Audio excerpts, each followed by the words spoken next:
Abraham Zapruder was an amateur photographer who just happened to be taking home movies on November 22nd, 1963. What put the only person who photographed the assassination of John F. Kennedy at that exact place at that exact moment in time? Join us for the story behind the story.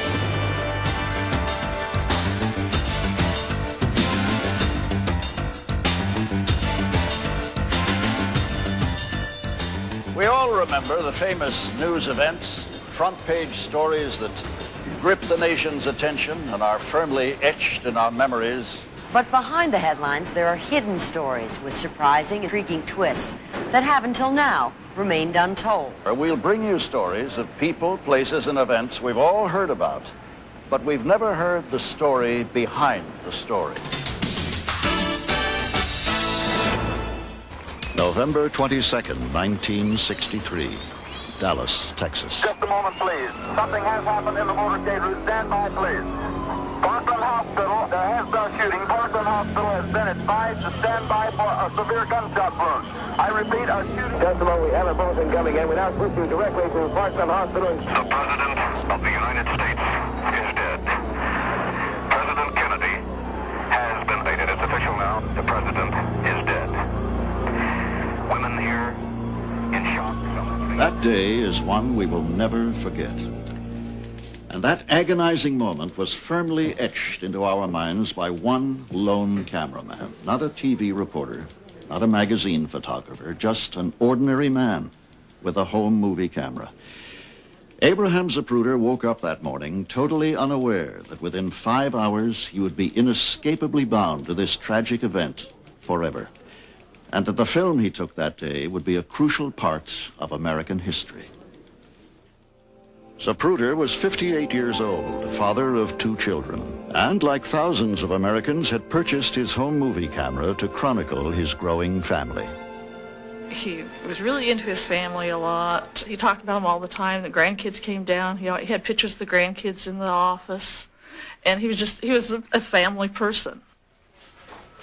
On the day of the assassination, Zapruder arrived at work at 8 a.m. He owned a dress manufacturing firm called Jennifer's of Dallas, operating out of 4th floor offices at Dealey Plaza, across the street from the Texas School Book Depository.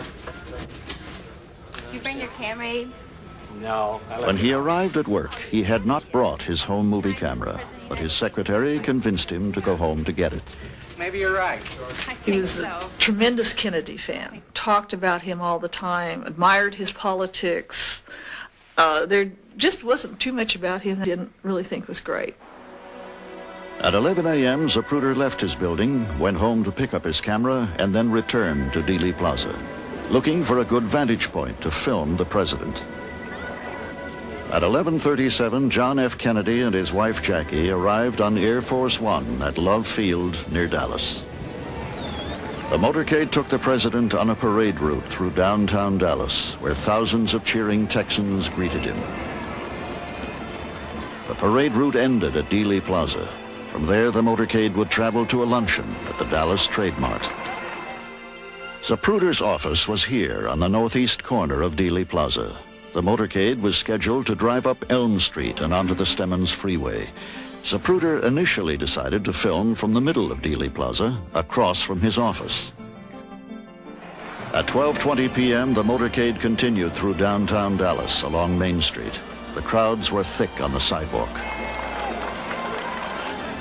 At 12:22 p.m., Zapruder checked his camera, taking a brief shot of his secretary, Marilyn Sitzman. At 12:24, the motorcade approached Dealey Plaza. At that moment, Zapruder decided he would have a better view from a nearby wall. Zapruder had a problem with heights, and even this low wall was disconcerting for him. Mr. Z had a tendency to get dizzy when he got on high places. He asked me if I would get up behind him and hold on to him, which is what I did. We stood there and talked for a while until we saw the cars coming around. Then he got the camera ready and was ready to start filming us just as they made the corner. And as they made the turn, everybody down there started clapping and, carrying on. And of course, he's filming and I'm holding on to him. And It seemed like they had just barely turned down the street, and I heard what I thought was firecrackers. And as they came down, the last shot came right in front of us. We could see the impact that the bullet had on Kennedy's head. And it was just like, I didn't move because I was like unbelieving of the whole thing.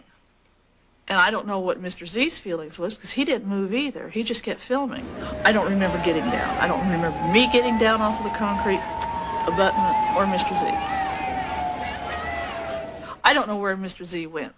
He wandered off. I don't know where. I do not remember. I mean, it's kind of vague. From what I was told, when Mr. Z got back upstairs, he was in pretty bad shape. The president's been shot. I have it here on film. Call the FBI. I don't know what prompted him or somebody, but they put the camera in the safe. We had a small safe there. At 1 p.m., Zapruder sat stunned in his office. President Kennedy was taken to Parkland Memorial Hospital. The chief of the Secret Service and a Dallas Morning News reporter came up, and the chief of the Secret Service asked for the film, and Mr. Z agreed. Thank you, Mr. Zapruder. Do you know where we can get this developed right now? No, I don't. You can take it to WFAA. It's right down the street. Secret Service agents escorted Zapruder to a local television station. While there, Zapruder was persuaded to be interviewed and describe what he had filmed. Then I heard another shot or two. I couldn't say what it was, one or two. And I saw his head practically open up, all blood and everything. And I kept on shooting. That's about all. I'm just sick. I can't. I think that pretty well expresses the entire feelings of it. At the request of the Secret Service, Kodak developed the film immediately. From the original film, 3 prints were made. Zapruder gave 2 copies to the Secret Service and kept the original film and the 1 remaining copy. For the next hour, he drove aimlessly around Dallas. Across town, the press was scrambling for any information on assassination. From the Dallas police station, a Life magazine correspondent, Patsy Swank, called her bureau chief with information about Zapruder. Who is this guy? She said, nobody seems to know, but it's Z. It starts with a Z. It's Zapruder, something like that. So I was writing this down phonetically. And I said, Patsy, let me know what else you hear. She's whispering all this time, so no one else would hear the information she had, which we at that point thought was not in the possession of other reporters. And we were right. Stoley tracked Zapruder down through the Dallas phone book and called him every 15 minutes. Finally, about 11 p.m., this weary voice answered the phone. And I said that Life magazine would be interested in talking about the rights, the print rights to that film, but I really would like to come out right then and see it. I realized that once the cops knew about this, they would start telling every reporter they knew, and the feeding frenzy would begin soon enough. Good night. Exhausted, Zapruder refused to show the film that night, but did agree to meet Stoley the next morning. At 8 a.m. at his dress manufacturing company, Zapruder showed the film to local Dallas Secret Service agents. Now, this is very quick. It happens very fast. Richard Stoley was also there. There was no sound, of course, except this rickety old projector grinding away. So there you are with the motorcade coming around Dealey Plaza, disappearing behind that big freeway sign. There's this kind of tension because you don't know what he's got, but you know something awful is about to happen, and suddenly there is that headshot.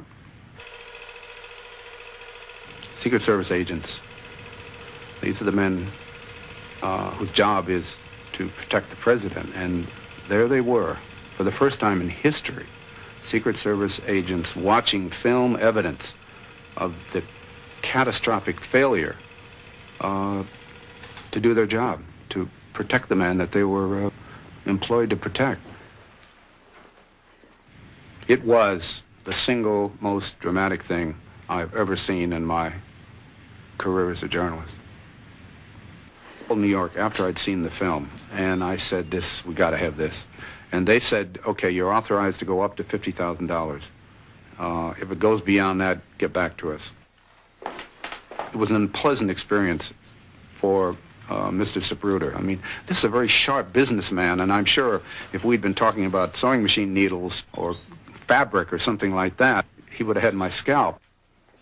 Life magazine is the place for these pictures. It was a very kind of elaborate conversation, which somehow avoided the sort of direct sense of we're bargaining over film of a murder.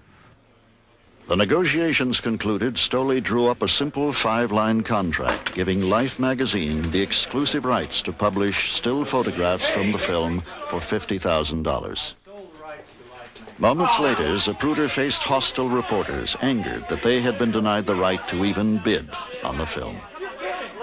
This is a man who had lived in relative tranquility all his life. He certainly hadn't had to face anything like this, and he was quite shaken by it. Reporters continued to hound Zapruder for the television rights. He settled the matter 2 days later by selling all broadcast rights to Life magazine for an additional $100,000. I think the wrong person could have made millions in the worst possible way. He could have sold bits of the film to various publications. He would have exploited it overseas. He could have made an entire movie. The public was mourning Jack Kennedy. They would have paid literally millions of dollars to have seen something like that. Fearing criticism, Zapruder donated $25,000 to the widow of the Dallas policeman slain when Lee Harvey Oswald was arrested. Nightmares haunted Zapruder for the rest of his life. The terrible images from Dealey Plaza would not leave his mind. For months after the assassination, investigators plagued Zapruder with endless but vital questions about what he had seen and heard. In 1964, he testified before the Warren Commission. As he recalled the traumatic events of Kennedy's death, he broke down in tears. He wasn't a hero, he wasn't a villain, he wasn't a victim, he was the most ordinary man in the world, caught up in something so extraordinary that it still astonishes me, and astonished him to the moment of his death.